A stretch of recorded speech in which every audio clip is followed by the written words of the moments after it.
మన స్వతంత్రం వచ్చిన కొంతకాలానికి భారతదేశంలో నార్త్ వైపు అంటే ఉత్తరాదిలో ఒక ఇంగ్లీష్ సన్యాసి కనబడ్డాడు.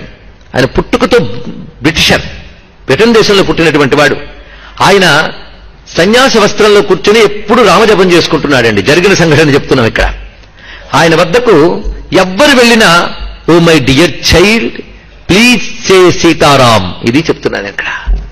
సీతారామను మరొకటి లేదండి అక్కడ, ఇదే చెప్తున్నాడు ఆయన. ఆయన దగ్గరికి వెళ్ళి ఒక కుతూహలంతో ఒక ఆయన ప్రశ్న వేశాడు.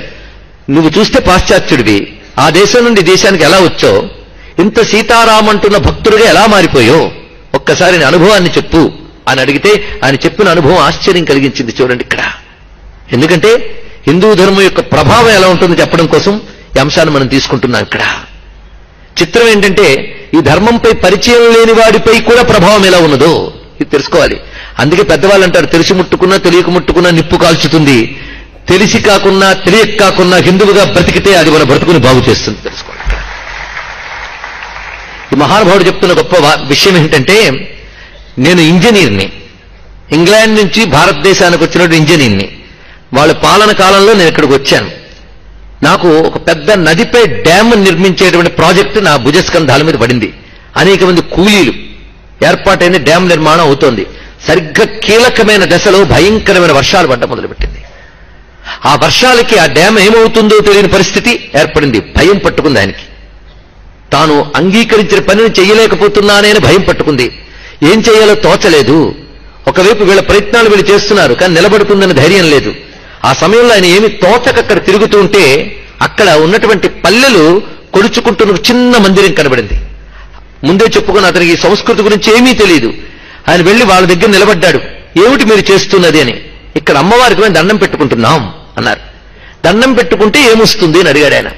ఎలాంటి కష్టంలో ఉన్నా త్రికరణ శుద్ధిగా నమ్మితే తప్పకుండా అనుగ్రహం లభిస్తుంది, కష్టం నుంచి బయటపడతామని. ఈ అమ్మవారి పేరేమిటి అని అడిగాడు. సీతమ్మ అన్నారు. ఇక్కడ అంటే ఆ ప్రాంతం వాళ్ళు సీతమ్మని కొలుచుకుంటూ ఉంటారు. ఇతనున్న కష్టానికి ఏం చేయాలో తెలియక వాళ్ళ దగ్గర దండం పెట్టడం వరకు నేర్చుకున్నాడండి. చూసారా, నమస్కరించడం అనే సంస్కారం భారతీయులకు మాత్రమే ఉన్నది. తెలుసుకోండి. ఆ నమస్కారం అనేది ఎంత గొప్పది. పెద్దలు చెప్తున్నారు, మనస్సే నమస్సు అన్నాడు. ఇక్కడ మనస్సును సమర్పించడమే నమస్కరించడం అని. ఇక్కడ నమ్రభావమే నమస్కారం. ఒక గొప్ప విషయం ముందు అల్పుడు తల వంచితే దాని పేరే నమస్కారం. అమ్మవారికి సరెండర్, అదే నమస్కారం. వెంటనే అమ్మా సీతమ్మ, ఈ డ్యామ్ ఏమీ ప్రమాదం లేకుండా ఉంటే నేను నా ఉద్యోగాన్ని కూడా విడిచిపెట్టి నా జీవితమంతా నీ సేవకు అంకితం చేసుకుంటాను. ఒకవేళ డ్యామ్ నిలవలేదనుకో ఇందులో పడి ఆత్మహత్య చేసుకుంటాను. ఈ రెండు అనుకున్నాడు ఆయన. అయితే ఆ పెట్టిన నమస్కారం మీద చాలా త్రికరణ శుద్ధిగా పెట్టాడు మహానుభావుడు. అతనికి సీతమ్మ అనే పేరే విన్నాడు తప్ప చరిత్ర తెలియదు. రాముడు లక్ష్మణుడు రామాయణం ఏమీ తెలియదు అతడికి. అక్కడికి మాత్రం నమస్కారం చేశాడు, అయిపోయింది. ఆ రాత్రి అతడు నిద్రపోదామని ఉపక్రమించాడు కానీ అసలు అవకాశం లేదు. కుంభవృష్టి కురుస్తోంది.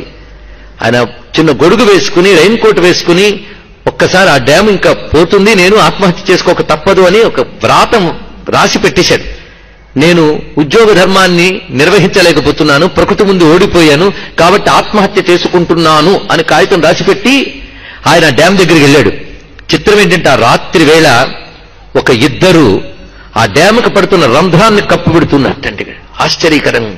ఇద్దరిని చూసి ఆశ్చర్యపోయాడు. అంత వస్తున్న ప్రవాహం కూడా ఆగిపోయింది. అక్కడ చాలా చక్కగా నిర్మాణం పూర్తయింది.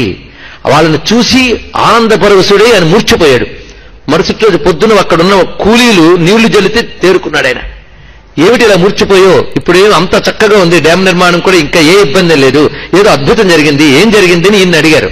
ఆయన చెప్తున్నాడు, ఆశ్చర్యపోతామండి, నేను భయపడుతూ ఇంకా ఆత్మహత్య చేసుకుందాం నా వల్ల కాదు అనే పరిస్థితి ఏర్పడినప్పుడు నాకు అక్కడ ఇద్దరు యువకులు కనబడ్డారు.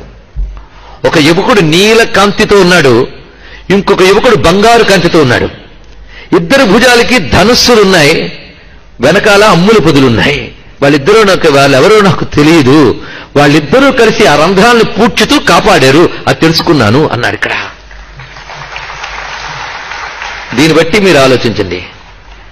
అంటే నమ్మకం ఉన్నా లేకపోయినా వాడికి తెలియని రామలక్ష్మణులు చూడగలిగారంటే రాముడు ఒక నమ్మకం కాదు, రాముడు ఒక సత్యం. అది తెలుసుకోవాలి.